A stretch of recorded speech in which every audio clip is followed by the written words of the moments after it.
Dan sejak awal saya sampaikan bahwa konsep saya adalah konsep paseduluran atau kebersamaan. Ini yang selalu saya terapkan jasa bangun di Gunung Kidul ini seperti itu.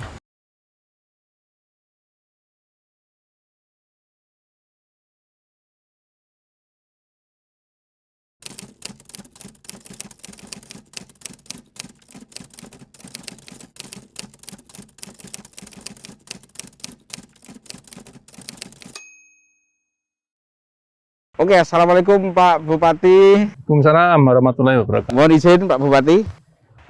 Pak Bupati, ini kencan kita yang indah sekali karena hari ini kita berada di Kali Oyo ya. Mungkin bisa cerita lah, kenapa Pak Bupati ngajak kita ada di sini itu, ada sejarahnya mungkin ya. Oke, terima kasih Mas. Saya memang selalu talk show seperti ini saya ajak rekan-rekan di beberapa tempat pariwisata. Sekaligus saya pengen memperkenalkan ya, di Gunung Kidul ini memiliki potensi yang sangat besar, baik itu potensi alamnya itu sendiri maupun potensi-potensi buatan manusia itu sendiri.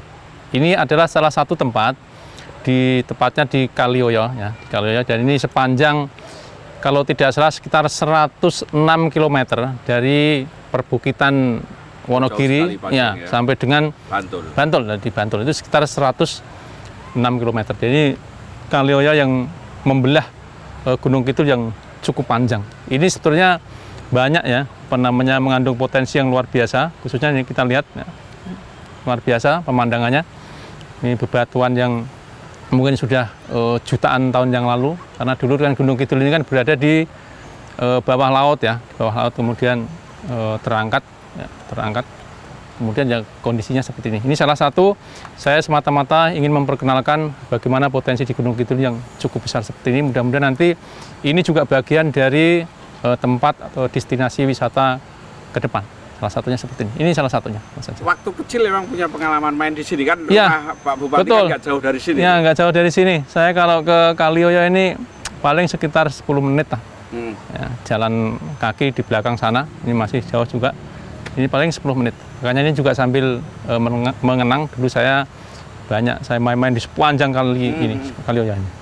Biasanya apa, main mandi atau mancing? Iya, seperti itu. Jadi mandi, mancing. Nah, kalau zaman dulu jeguran, nggak tahu sudah masih ada mungkin. Jeguran di gedung-gedung ini cukup banyak. Dan ini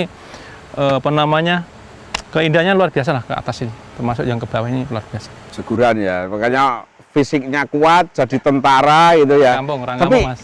Begini, ya, apa yang membedakan sehari-hari antara sebelumnya tentara, lalu kemudian jadi bupati? Ada nggak yang membedakan sehari-hari seperti apa? Ya tentu ya, dulu kalau di satuan saya tiap pagi pasti ya kegiatan-kegiatan militer sudah pasti. Ya tiap hari kadang-kadang senam senjata dan sebagainya, berlatih dan sebagainya dengan kawan-kawan di sana. Kemudian saya sangat panjang ya. Kemudian merasakan semua lah, hampir merasakan semua. Kemudian di dalam kedinasan staf saya juga merasakan dinas di staf. Kemudian sampai dengan hari ini saya juga bersama-sama dengan masyarakat, memang ada bedanya. Kalau sekarang pagi-pagi, ya itu sudah ke kantor, kemudian ya udah pegang. Tapi lari kan tetap masih lari ya? Ya kalau olahraga saya tentu ya, saya hampir 1 minggu itu 2 kali. Jadi saya lari biasanya sama renang. Olahraga saya memang lari sama renang. Gitu. Kalau dulu kan di kesatuan gitu kan, kalau lari gitu kan, ya, satu angkatan kan fisik kuat. Nah sekarang yang nemenin lari siapa Pak Bupati? Ya saya kadang-kadang kalau di rumah itu dengan para pengawal itu sering saya ajak lari, dan lari saya mungkin berbeda dengan yang lain. Kalau yang lain itu kan di jalan aspal dan sebagainya. Saya kalau di rumah saya selalu memanfaatkan di sebelahan kali ini. Ya, di hutan itu. Saya lari selalu di hutan, paling nggak sekitar 5 kilo, 6 kilo. Nah, saya olahraga di situ. Saat lari gitu, di sepanjang lari gitu, ketemu warga itu kan tahu, wah ini Pak Bupati tahu, ini. Ya, terus tahu. Ada dialog atau apa? Ya, berhenti atau? Ya, saya harus negur lah, harus negur pada saudara-saudara saya. Kadang-kadang saya dengan istri itu dibarengi mereka dengan istri. Kebetulan istri saya juga olahraga senang. Nah, selain itu saya juga renang ya, renang. Tapi renang ini saya agak jauh, kadang-kadang harus ke daerah Wonosari. Oke. Nah, sepanjang misalnya lari atau jalan ketemu warga, biasanya apa sih yang diceritakan warga, curhatnya warga itu kinten-kinten menapa Pak Bupati? Kalau lari ya paling nanya, Pak Bupati atau Mas Naryanto gitu, atau Pak Mayor biasanya gitu begitu, yang ya. tahu, yang biasanya tahu. Ya, saya lah biasa apa kabar, sehat Pak dan lain sebagainya. Biasanya itu yang mereka negor ke saya seperti itu. Kalau warga curhat selama pandemi ini lewat apa? Apakah datang langsung atau WA atau ketemu? Karena tentu intensitas ketemunya berkurang ya dengan pandemi ini. Betul, saya juga intensitas berkurang karena kesibukan harian kan saya dari pagi sampai malam gitu, itu rata-rata saya hampir full kegiatan. Kalaupun misalkan di kantor ada waktu senggang gitu, biasanya saya habis dinas saya langsung juga saya ke lapangan gitu. Jadi memang biasanya sore malam itu ada warga yang kadang-kadang ke rumah, ada yang kadang-kadang melalui ajudan, melalui pengawal dan sebagainya. Ya saya terima karena itu warga-warga saya, dan sejak awal saya sampaikan bahwa konsep saya adalah konsep paseduluran atau kebersamaan. Ini yang selalu saya terapkan jasa bangun di Gunung Kidul ini seperti itu. Biasanya apa yang disampaikan mereka ketika ketemu Pak Bupati gitu? Ya banyak hal ya, banyak hal dari rata-rata permasalahan pribadi, ada juga pribadi ya? Ada juga permasalahan pribadi, maksudnya hal yang ini ya, permasalahan pribadi kan banyak tentang ekonomi tapi pribadinya dan sebagainya itu rata-rata ya semua berkisar tentang ekonomi ya. Itu. Nah di tengah kondisi ekonomi pandemi seperti ini, terobosan apa yang dilakukan oleh Kabupaten Gunung Kidul untuk warganya Pak Bupati? Oke, banyak hal ya sebenarnya yang kita lakukan ya. Banyak hal seperti kemarin kita ya gerbang Probo itu, nah itu juga kita lakukan. Kemudian juga bantuan-bantuan, kita menyalurkan bantuan-bantuan yang cukup besar dan semua sudah kita lakukan. Termasuk untuk mendukung ke depan tentang vaksinasi juga kita sama kan. Itu juga salah satunya untuk mendukung bagaimana ke depan untuk kita bisa bergerak secara ekonomi. Banyak hal yang kita lakukan di Pemda itu. Di vaksinasi ini bagaimana kondisi vaksinasi di Gunung Kidul? Apakah kekurangan vaksin atau mungkin banyak warga yang mungkin enggan vaksin gitu Pak Bupati? Ada cerita-cerita di sana? Oke, begini ya, vaksin di Gunung Kidul sudah berjalan dengan baik saat sekarang ya. Ini juga saya berterima kasih dibantu dari rekan-rekan dari TNI Polri, kemudian juga dari para pelaku wisata, juga ada Kabin, ada Kadin ya, dari Pindam atau Kabinda juga membantu kita dari BIN. Kemudian juga dari Kadin juga membantu kita, dan masih banyak lagi dari kejaksaan juga sama melakukan, pengadilan dan sebagainya. Semua melakukan. Jadi saya merasa di sini tidak sendiri ya, dengan adanya kawan-kawan yang banyak mereka banyak membantu di dalam vaksinasi ini. Bahkan ini tadi ya, ini yang dilakukan oleh Angkatan Udara. Jadi Angkatan Udara ini ada 10.000 lebih. Ini sekarang baru hari kedua kalau tidak salah ini. Ya, ini masih ada 2 hari ke depan. Ini juga saya mengucapkan banyak terima kasih kepada rekan-rekan yang telah membantu dalam penyelenggaraan vaksinasi di Gunung Kidul ini. Ada target Pak Bupati berapa begitu? Ya tentu target dari jumlah penduduk di Gunung Kidul sekitar 775.000 ya. Kita kurang lebih nanti hampir 600.000 atau kalau tidak salah sekitar 595.000 yang akan kita vaksin. Nah, target kita seperti itu kalau jumlah. Nah, saat sekarang memang baru mencapai kurang lebih 42%. 42%, ya, cukup lumayan juga sebenarnya. Juga lumayan. 42%. Nah, tinggi. Ini kan PPKM meskipun masih level 4, begitu kan ada kelonggaran-kelonggaran. Ya. Mungkin ada rencana, karena Gunung Kidul ini kan tadi pertama disebut bahwa kita andalan kita wisata. Wisata, gitu. Nah, ada rencana terkait dengan bagaimana kemudian ketika nanti pada akhirnya tempat wisata boleh dibuka Pak Bupati, karena mal kan sudah mulai boleh dibuka nih dengan syarat pengunjung harus tervaksinasi. Nah, bagaimana dengan objek wisata yang ada di Gunung Kidul ini? Baik Mas, saya juga akan menyesuaikan dengan PPKM level 4 yang saat sekarang. Mudah-mudahan nanti begitu ditetapkan kembali, kita sudah levelnya menjadi turun. Kemudian untuk mendukung ke depan bagaimana menyiapkan tentang pariwisata ini ya, yang pertama itu tadi peduli lindungi itu tadi ya. Peduli lindungi kan ada itu yang barcode itu, aplikasi itu ada. Itu dulu, jangan sampai nanti orang masuk ke Gunung Kidul malah orang-orang yang tidak tervaksin. Tapi dengan adanya aplikasi seperti itu semua termonitor, semua nanti harus menggunakan itu ya, untuk mengontrol siapa yang ke Gunung Kidul dan berapa jumlahnya juga tempat itu kan nanti di situ ada nomor sekian urutan kesekian kan ada. Jadi itu kita jadikan alat untuk mengontrol juga, misalkan 50%, nah ini udah sekian persen nanti sudah tutup misalkan, atau di tempat-tempat yang lain misalkan, itu yang akan kita gunakan, salah satunya seperti itu. Merasakan nggak ketika kemudian objek wisata menjadi andalan begitu ya, lalu kemudian di tengah kondisi pandemi seperti ini,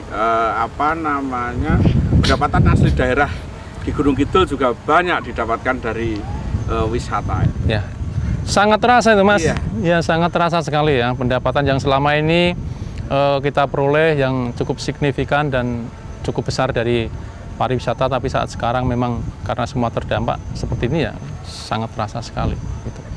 Sehingga program-program pun juga kita tidak akan bisa mencapai secara maksimal, itu harus kita akui. Mungkin tidak hanya terjadi di Gunung Kidul saja ya, tetapi ini bisa terjadi semua di tempat ya. Semua tempat gitu, mungkin di dunia, tidak hanya di Indonesia. Betul, memang kondisi hampir semua kondisi kita betul. Ya Okay. seperti itu wisata. Tapi bersyukur wisata juga, hotel juga sekarang mulai ada tamu begitu ya. Sangat bersyukur saya karena harapan ke depan ya kita punya potensi yang besar ini tentang pariwisata dan lain-lain ini, sangat bersyukur. Dan saya yakin begitu ini nanti suatu saat nanti pandemi ini selesai ya, atau berakhir, atau mungkin sudah ada level-level tertentu yang memang Gunung Kidul harus segera membuka tempat pariwisata, saya yakin ekonomi akan segera melejit. Mimpinya seperti apa Pak Bupati? Katakan misalnya ya pandemi ini landai gitu, lalu kemudian banyak kelonggaran, itu mimpi Pak Bupati sendiri untuk Gunung Kidul seperti apa? Oke, saya ini banyak Mas kawan-kawan ya yang dari luar daerah kita yang sudah berkomunikasi langsung dengan saya, agen travel yang bukan 1-2 orang, yang banyak agen-agen travel yang memang sudah meminta, sudah menanyakan kapan.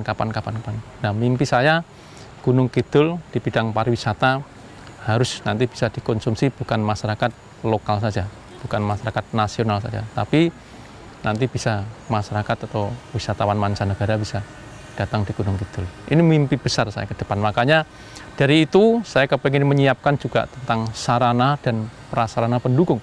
Ini kan bukan sekedar hanya seperti itu. Pengen pendukung, mungkin nanti ada resort, ada hotel dan sebagainya yang ada di Gunung Kidul. Dan ini sudah banyak yang berkeinginan untuk berinvestasi. Kendalanya satu, itu dalam masa pandemi seperti ini. Gitu. Nah, ini oke. Lalu ada masalah lagi, yaitu tentang anak-anak yang sampai hari ini masih sekolah daring begitu ya Pak Bupati. Seperti apa rencana Kabupaten Gunung Kidul sendiri dalam menyikapi ketika nanti levelnya mulai turun dan boleh menggelar pembelajaran tatap muka? Okay. Yang jelas yang pertama itu adalah mempercepat vaksinasi bagi anak-anak sekolah. Itu dulu, biar mereka nanti ada kekebalan di dalam tubuhnya. Kemudian yang berikutnya tentu aturan-aturan kita yang harus kita ikuti kan, karena kalau itu kan kebijakan dari nanti Kementerian Pendidikan, kita ikuti saja. Tapi yang jelas pemerintah daerah dari kemarin kita menggencarkan vaksinasi terhadap pelajar anak-anak sekolah. Ini yang terpenting itu dulu. Baru nanti kalau ke sana, kalau ini sudah kemudian levelnya turun, pasti kan semua ini kan dikaji seluruhnya secara totalitas, ada kajian-kajian seperti itu. Sama Mas, anak saya juga mengalami yang sama. Ya? Karena saya masih SMA, ya kelas 2. Jadi belajar dari rumah itu lebih... Tahu-tahu sudah kelas 2. Ya, belum pernah ketemu temannya di sekolah ya? Belum, tahu kelas 2. Ya, ini memang kondisinya seperti ini, kita juga menyesuaikan kondisi yang ada. Baik Pak Bupati, ada satu lagi sebenarnya persoalan terhadap anak, yaitu adalah kondisi pandemi ini banyak saudara-saudara kita yang meninggal dunia, dan ada yang orang tua meninggal dunia berdua meninggalkan anaknya menjadi yatim piatu. Nah, itu upaya-upaya apa yang akan dilakukan Kabupaten Gunung Kidul untuk mereka? Misalnya apakah memberi beasiswa kepada mereka, atau pendampingan atau bantuan gitu Pak Bupati?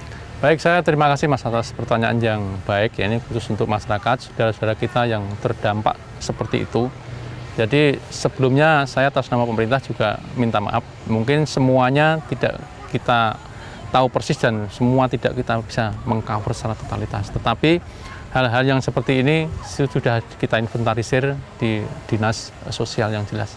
Nah, nanti seperti apa? Ini kan masih berlangsung terus, nggak akan satu-satu. Nah, nanti kira-kira seperti apa ke depan, jumlahnya berapa dan sebagainya kan harus kita hitung. Itu kalau bantuan-bantuan saya rasa sudah semua dilakukan. Sekali lagi, atas nama pemerintah daerah yang mungkin tidak secara cepat dan sebagainya untuk menangani masalah-masalah saudara-saudara kita yang seperti itu, ya saya mohon maaf atas semuanya itu. Tetapi komitmen besar kita ya atas nama pemerintah daerah tetap warga itu menjadi sejahtera, aman, damai dan berkeadilan. Baik Pak Bupati, ada mungkin ini yang terakhir deh, pesan untuk warga gitu yang ingin Pak Bupati sampaikan dari tepian Kali Oyo yang dulu menjadi tempat bermain Pak Bupati. Ya. Saya berharap ya, tentu ada dua pilihan Mas di dalam kehidupan saat sekarang ini antara kesehatan dengan ekonomi. Saat sekarang kita memfokuskan terhadap kesehatan terlebih dahulu. Makanya masyarakat nanti manakala ya didaftar tentang vaksin dan sebagainya segera. Jangan ada ketakutan, jangan ada keraguan. Sehingga nanti sekali lagi 70% dari penduduk Gunung Kidul yang ada mudah-mudahan 1 bulan, 2 bulan ke depan ini akan segera terselesaikan 100%. Itu yang pertama. Kemudian yang kedua, manakala kita sudah sehat, ya, kalau sudah sehat kan enak. Jadi pergerakan ekonomi, aktivitas warga dan sebagainya akan segera terwujud. Disitulah kita akan hidup kembali mudah-mudahan normal seperti sedia kala dulu pada saat kita sebelum pandemi. Itu harapan saya. Dan untuk itu masyarakat juga harus bersabar terlebih dahulu. Demi apa? Demi kesehatan kita semua, demi kesehatan dirinya, dan demi kesehatan yang lebih luas bagi seluruh warga masyarakat. Pada khususnya Gunung Kidul. Baik, terima kasih Pak Bupati. Pesan yang luar biasa sekali di terakhir bahwa kesehatan menjadi sesuatu yang sangat penting di pandemi ini. Tentu protokol kesehatan harus ditegakkan betul. Ketika ada undangan vaksin, kita aktif untuk datang ke tempat vaksin. Itu terima kasih sekali Pak Bupati. Mas, saya bersama Bupati Gunung Kidul, Bapak Sunaryanto di Kali Oyo yang indah sekali hari ini. Terima kasih semua di urep-urup tribunjogja.com. Terima kasih.